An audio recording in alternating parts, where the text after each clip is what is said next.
Et aujourd'hui, tu vas recevoir 4 clés qui, pour moi, peuvent t'aider à savoir réellement si les gens que tu fréquentes présentement, si les gens que tu considères comme étant tes amis sont réellement tes amis.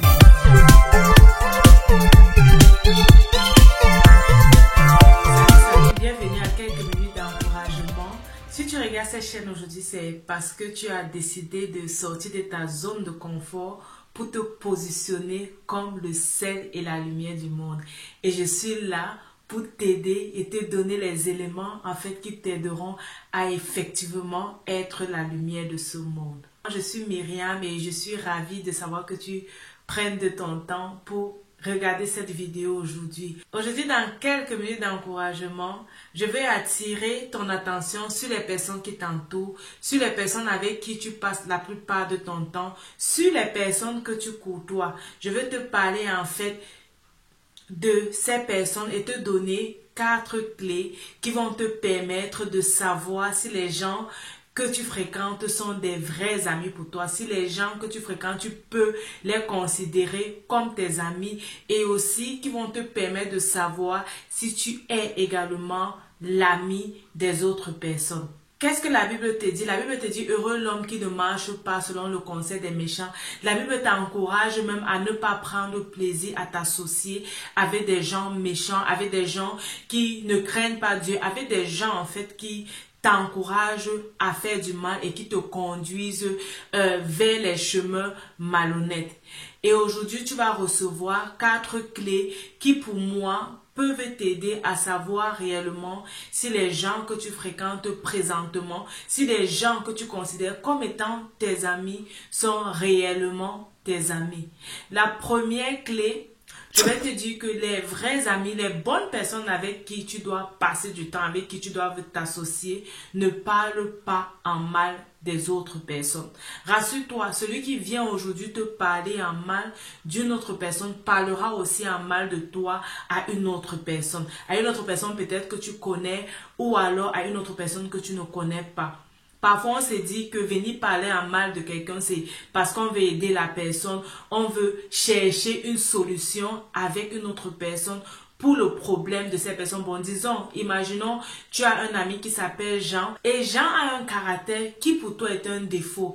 Au lieu de parler directement à Jean de ce problème que tu as remarqué dans sa vie, tu vas parler à Pierre. Tu viens dire, Pierre, regarde ce que Jean fait. Comment Jean peut se dire qu'il est chrétien et il mène ce genre de vie? Comment Jean peut se dire qu'il est quelqu'un de confiance et il mène ce genre de vie? Comment Jean peut se dire qu'il est chrétien et il fait ceci ou cela? Si tu vas parler à Pierre de Jean, ça veut dire en fait que tu ne vois pas Jean comme un ami. Parce que si Jean était réellement ton ami, tu devais aller vers Jean et lui dire, regarde, voici ce que j'ai remarqué dans ta vie et je pense qu'il faudrait que tu changes.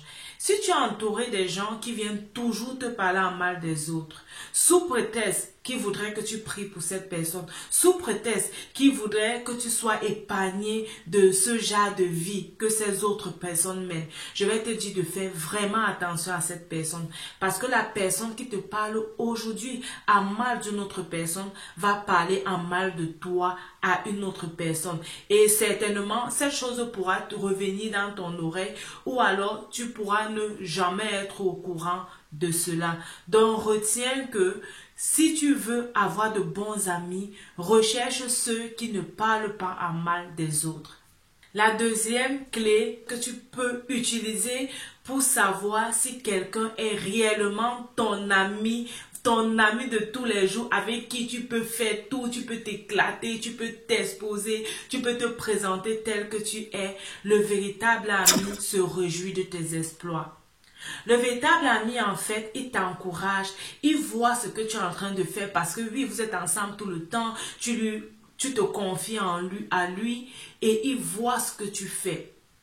Il est là en fait pour t'encourager, il est là pour t'aider à te relever, il se réjouit avec toi. Si tu as un ami en fait que quand tu viens lui dire les bonnes choses que Dieu a fait dans ta vie, tu viens lui faire des témoignages et tu remarques en fait qu'il est triste parfois et ou bien te dit oh gloire à Dieu, un gloire à Dieu en fait tu ressens que le gloire à Dieu là pesait avant de sortir de sa bouche, je vais te dire en fait que ce n'est pas un ami. Ce n'est pas un ami parce qu'il ne se réjouit pas de tes exploits.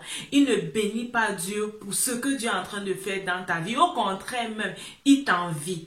Et certainement même dans son cœur, il se dit, mais pourquoi est-ce que c'est toujours lui ou elle qui doit avoir de bonnes choses? Si par exemple tu es marié ou bien tu n'es pas marié, il y a un frère qui te côtoie et il aimerait bien t'épouser. Tu peux dire à une que tu considères comme ton amie et elle est là comme vraiment, est-ce que tu es sûr? Est-ce que tu es sûr qu'il vient de Dieu? Il faut encore prier, tout ça. Vraiment, je ne veux pas dire qu'il vient forcément de Dieu, mais je vais te dire, ça c'est quelqu'un en fait qui t'envie. Ça c'est quelqu'un qui ne voit pas tes exploits et elle veut même te détourner du plan de Dieu. Une autre personne, qu'est-ce qu'elle va faire? Te dire, ah oui, mais ça c'est une bonne nouvelle et je t'encourage que nous prenions encore du temps ensemble devant Dieu pour vraiment savoir si c'est la bonne personne qu'il a réservée pour toi. La personne va se réjouir avec toi, même si la personne veut te dire, tu peux faire attention sur tel point ou tel point. La façon dont la personne va te présenter cela, ça sera vraiment agréable et ça sera une source de bénédiction pour toi. Donc, sache que un véritable ami, une véritable amie qui est avec toi et avec qui tu es sûr que vous allez réaliser de grandes choses ensemble, c'est quelqu'un qui se réjouit de tes exploits, c'est quelqu'un qui t'encourage, c'est quelqu'un qui voit les bontés de Dieu en toi. Et même parfois, lorsque tu ne discernes pas quelque chose, cette personne attire ton attention par rapport à certaines choses, toujours dans le but de t'encourager à rester focalisé sur le plan de Dieu pour ta vie et à ne pas te détourner de ce plan de Dieu. La troisième clé que je vais te donner vraiment pour savoir si quelqu'un c'est ton bon ami, ton ami de cœur, c'est que cette personne est prête à se sacrifier pour toi. Jésus nous dit déjà qu'il donne sa vie sur la croix pour ses amis. Mais je vais te parler d'une histoire que tu connais très bien dans la Bible. Certainement, si tu lis ta Bible et si tu es un passionné de la parole de Dieu, tu connais cette histoire. C'est l'histoire de David et de Jonathan. Voilà l'exemple d'amitié que la Bible nous présente. Jonathan, en fait, Jonathan c'est qui? C'est le fils du roi Saül. Et normalement, dans la lignée telle que les choses se passaient, lorsque quelqu'un était roi, son fils devait le succéder. Donc, l'un de ses fils devait le succéder. Et quand Jonathan a vu David, la Bible dit que l'âme de Jonathan s'est attachée à David. Jonathan est devenu comme un véritable ami pour David. Qu'est-ce que je dis? Jonathan était un véritable ami pour David. Il n'a pas vu David comme un concurrent. Il n'a pas vu David comme quelqu'un qui devait venir arracher sa possibilité d'être roi. Mais il a été prêt à se sacrifier pour David au point où son père a même failli le tuer en disant en fait qu'il ne comprenait pas pourquoi il se comportait de la sorte. Il a protégé David des griffes de son père. Bien qu'il savait que en tant que roi, en tant qu'un habitué de la guerre, il était probablement l'héritier, il devait s'asseoir sur le trône et gouverner à la place de son père, il a reconnu que non, David a été oint et choisi par Dieu et David peut faire cette chose. David peut prendre en fait sa place de roi. Il a donné sa place de roi à David. Et il dit même à un endroit à David de se souvenir de lui. Et ils font alliance. Il s'est sacrifié pour David. Il a sacrifié sa royauté. Il a sacrifié cette royauté qu'il devait avoir par lien héréditaire parce qu'il était le fils du roi pour David. Donc un véritable ami peut se sacrifier pour toi. Un véritable ami peut vraiment voir un danger quelque part et ne pas te laisser entrer dans ce danger, au contraire, te protéger de ce danger-là.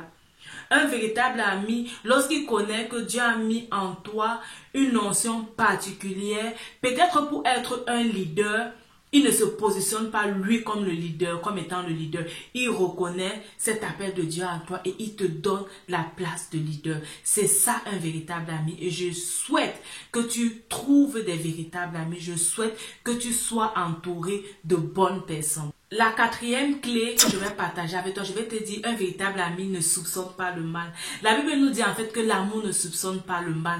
Et je vais finir avec ça. L'amour ne soupçonne pas le mal. Si tu aimes quelqu'un, pourquoi est-ce que tu veux interpréter et analyser négativement ce que cette personne fait. Pourquoi est-ce que tu veux toujours voir le mauvais côté des actions que cette personne pose? Si tu es entouré vraiment de quelqu'un comme ça, peut-être s'il ne te dit pas pour toi les actions, il ne te critique pas sur les actions que tu poses, il vient toujours critiquer une autre personne, sache que ça, ce n'est pas un bon ami. Un bon ami ne vient pas toujours soupçonner le mal. Un bon ami ne vient pas toujours te dire que tu penses comme ça ou bien tu as pensé comme ça. Un vrai ami ne vient pas te dire que pourquoi est-ce que tu fais comme ça, ça c'est mauvais d'agir comme ça. Au contraire, lorsque tu poses un acte, il essaie de comprendre pourquoi est-ce que tu as posé cet acte sans toutefois te juger et sans toutefois te critiquer. Je voudrais vraiment que tu t'entoures de bonnes personnes parce qu'en t'entourant de bonnes personnes, tu vas vraiment accomplir cette destinée que Dieu a réservée pour toi. En t'entourant de bonnes personnes, ta lumière va réellement briller. Il n'y aura pas ces gens à côté de toi qui veulent te repousser vers le bas. Il n'y aura pas ces gens à côté de toi qui viennent te détourner et te dire non, tu es en train de prendre un chemin qui n'est pas le tien. En fait, parce qu'ils vont t'encourager. Ils vont voir dans ce que tu fais la gloire de Dieu et ils vont t'encourager à persévérer, à continuer dans cette voie. Et ils vont même prier pour toi parce que tu as besoin de ça pour accomplir l'œuvre de Dieu.